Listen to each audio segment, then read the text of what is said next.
What's going on, guys? Welcome back to another video on Buysellcars TV. But more specifically, welcome to my 1996 Mercedes-Benz R129 SL500.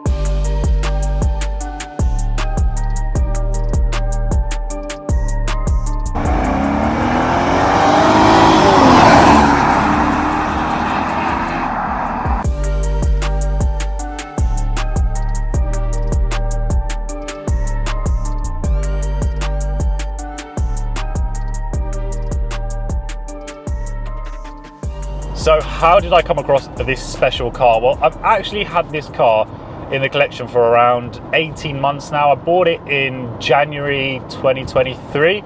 So I have had this one kept quiet for a little while. So the way this car came about was I was flicking through Auto Trader, as I do on a daily basis, and I just saw the night before that this car had been just listed online. So when you're looking for a car most recently listed, it was right at the top, so I knew that this car has just been advertised. But it was around like 11:30 at night or something like that, so I wasn't going to call someone at that time. It's rude to do so, but I don't want to piss off the person who owns this car as well, because I wanted this car. So next morning I called up straight away, and it was a man that picked up the phone and explained to me that it's not his car, but he's just advertising it on behalf of a friend. At which point I got a bit suspicious, because the car was priced quite well, considering it had things like the glass panoramic roof as well, which is a massive optional extra to have.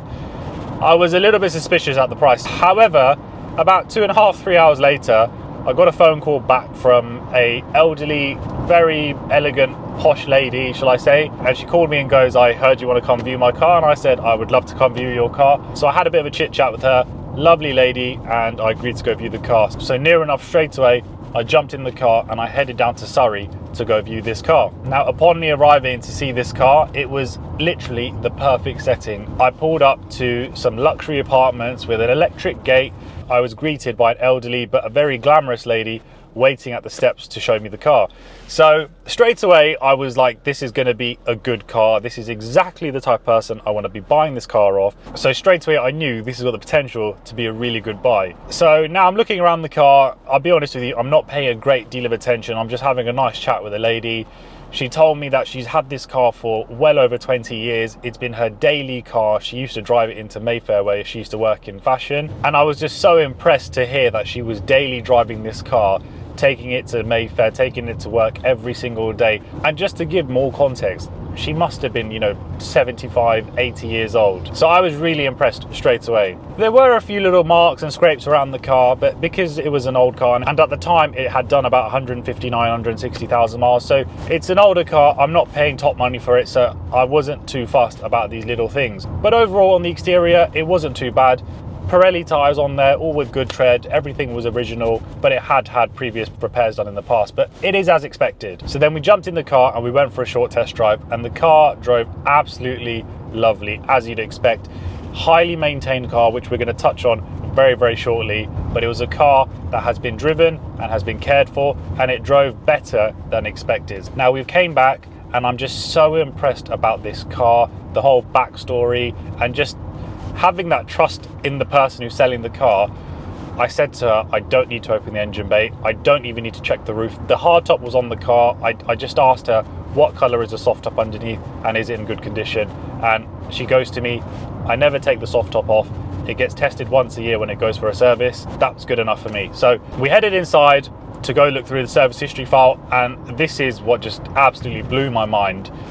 I have never seen such a comprehensive history folder on any car. Everything has been put in chronological order, and I mean from when the car was nearly new. I'm talking from every single invoice, from your AA breakdowns, tyres, windscreen repairs, any resprays, every bit of servicing, every bit of mechanical repairs has been put into this history folder in chronological order, and has also been labelled into separate sections. So this car, for the last 20 odd years, has been going to the same Mercedes specialist garage, and I've totaled all of the invoices off this car from when the lady has owned this, to just have an idea of how much money has been spent on this car during her ownership.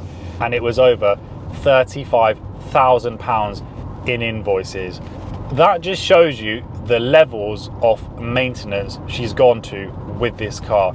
And at that point, I just knew I had to bite her arm off and buy this car.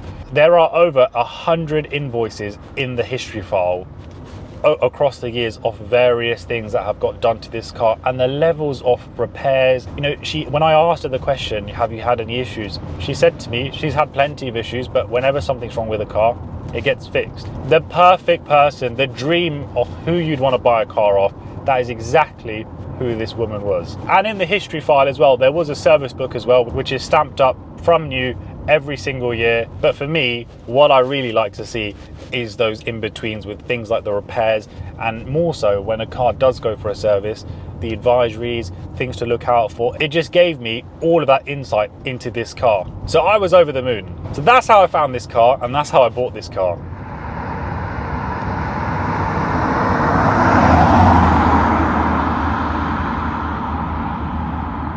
When it comes to sort of the future values of these cars, I think money-wise, it's a good place to put your money in an SL500. If you are thinking of buying an SL500, I think now's a better time than ever, because I don't see these cars falling in value. I think it is a good place to put your money.